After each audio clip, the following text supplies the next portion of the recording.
Hello everybody, welcome back to the channel. Today's video we're going to be continuing our story starting in the Action Bible based on the KJV. Now obviously we've seen Adam and Eve have eaten from the forbidden fruit. They've been tempted by the devil, and now they are, living for real, living by the sweat of our brow. They'll feel pain, they'll get sick, experiencing all that. So here are our first two pages. Let's go and get into it. Brother's blood cry, based on Genesis chapter 4 through 5. Okay. Outside the Garden of Eden, the land is barren, hot and dry. Weary, alone, and frightened, Adam and Eve search until they find a place to make a home. Remember how beautiful Eden was? If only.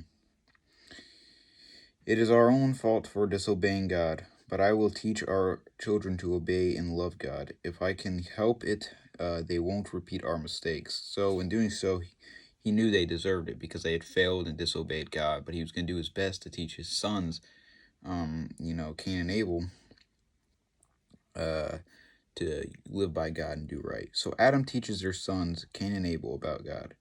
God made the earth and everything we have. God even made me my little lamb.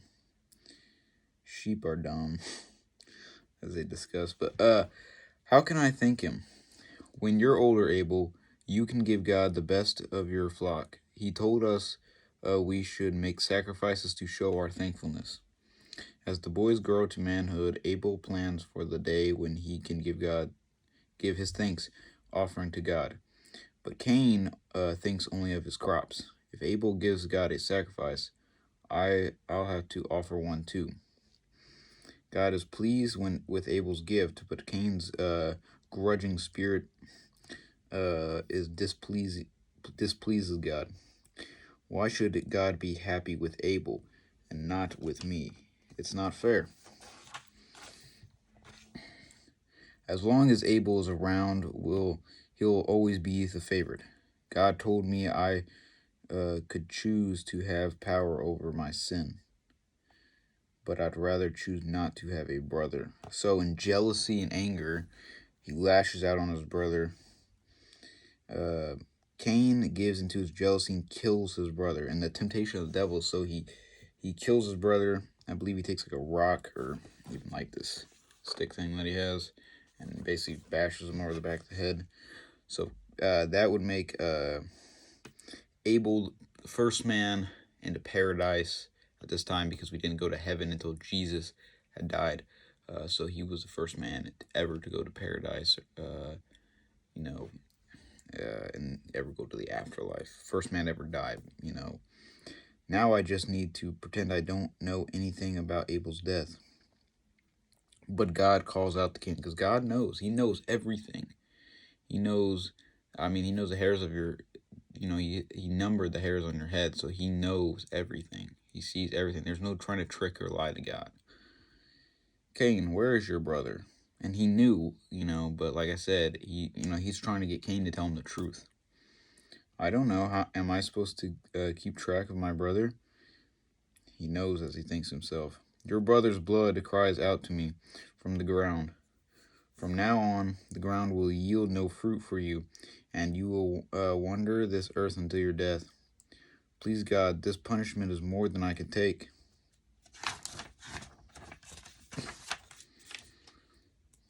Wait.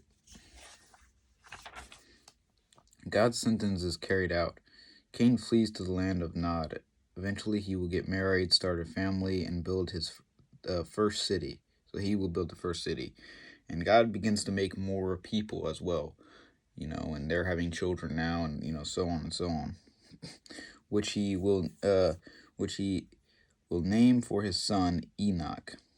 But in the meantime, Adam and Eve are heartbroken over losing both of their sons. Our house is so empty. Now, Adam, will we always be alone like this? We brought this tragedy on ourselves, so did Cain.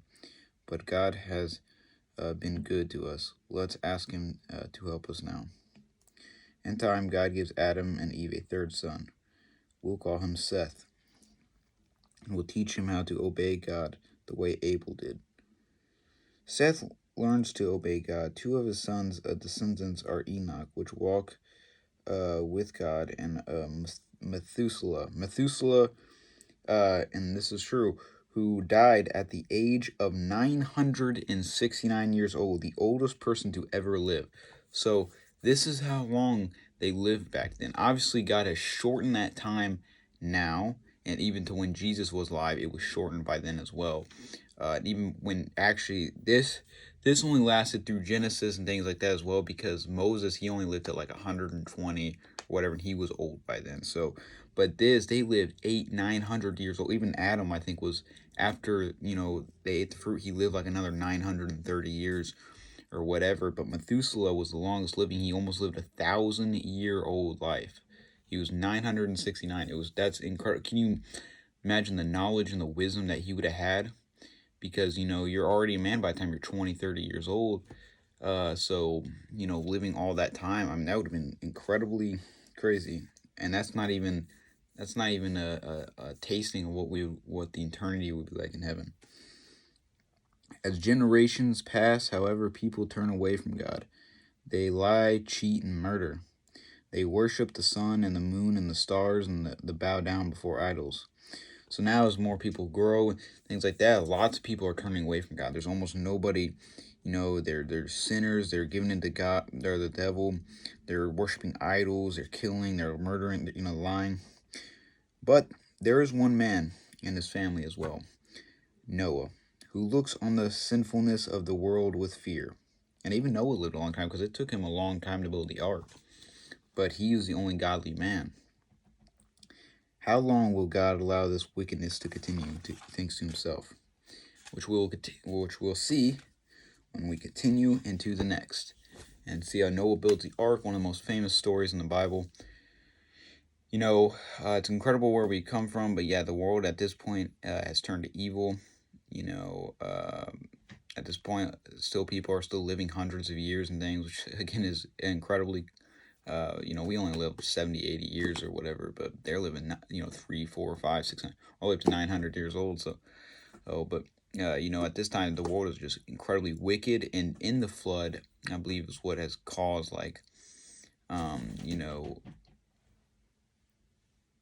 sorry, my guinea pig's going a little crazy, but what has caused, some of the way the world, like the ground is and things like that now, and I think the Grand Canyon, stuff like that came from it, but we'll get into that next week. So thank you guys for watching. As always, take it easy, and I'll see you guys next week.